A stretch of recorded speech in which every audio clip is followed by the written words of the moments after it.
power connection.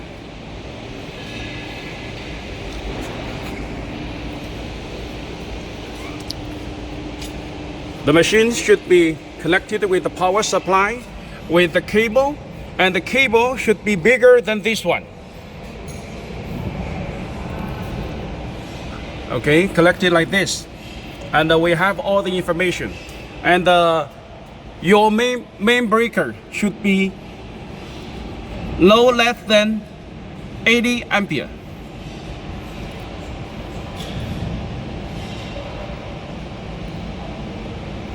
The main breaker of your factory should be 80 ampere or bigger. And here we have a user's manual. This is the joint. This is the joint. Okay.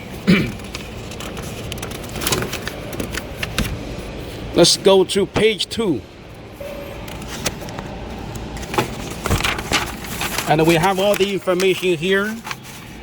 Your power supply should be 220 voltage, 3 feet 60 hertz, and your power supply should be no less than 10.5 kilowatt.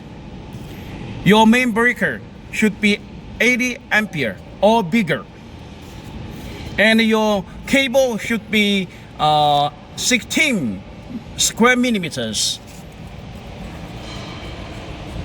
or bigger than this one. This one should be 16 square millimeters, so your cable should be bigger than this. Okay, yeah, you can check the size of this cable and make your cable bigger than that. Your cable should be no less than 16 square millimeters.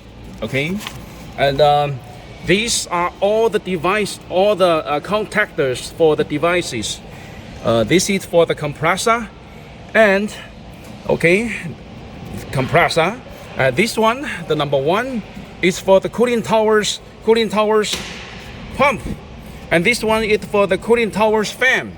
This is number 2, small one. Okay. This is for this one.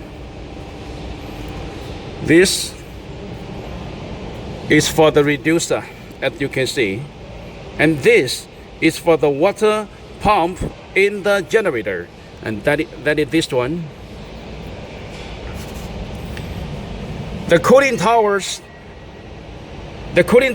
pump and fan should be connected into this thermal relay, and they should be controlled smartly by the PLC, because they are not on all the time. They are off and on. The pump will be off when the system is defreezing, so the defreezing will be more efficient. Again, the cooling towers pump and the motor should be connected into this thermal relay, or they can be connected here. There are terminals for the wire connection.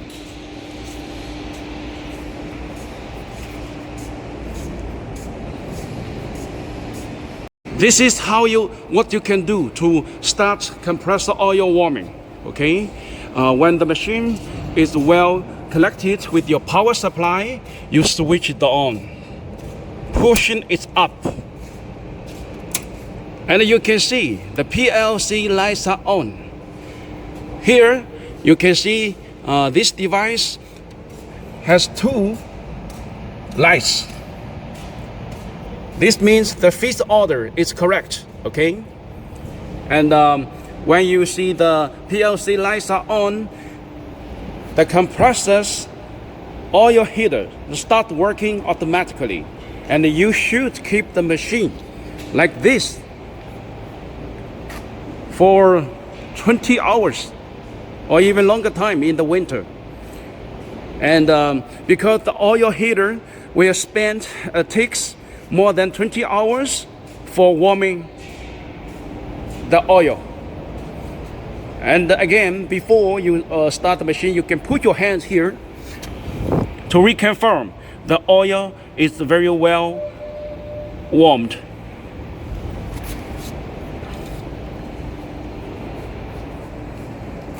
When you're pushing up the switch, the oil heater will start working automatically.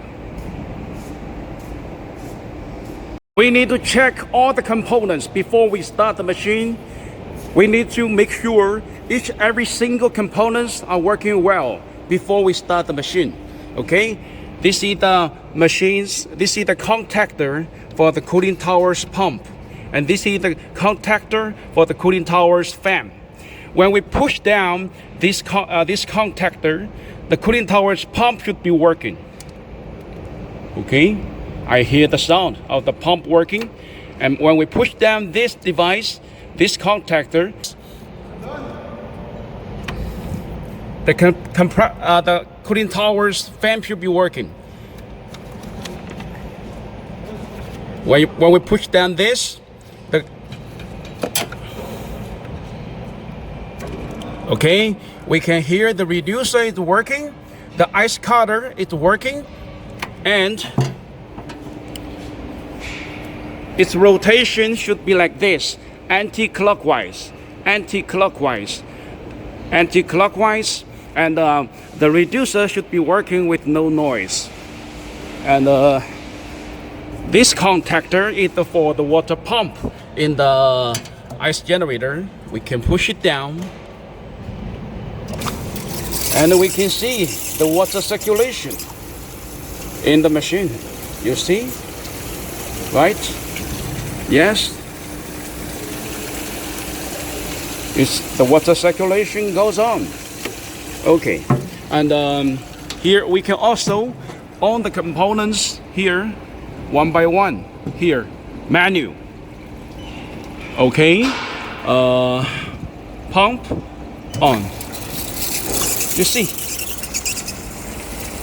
the circulation goes on now, and when we push it again, the circulation stops. There's no water coming out from this white pipe.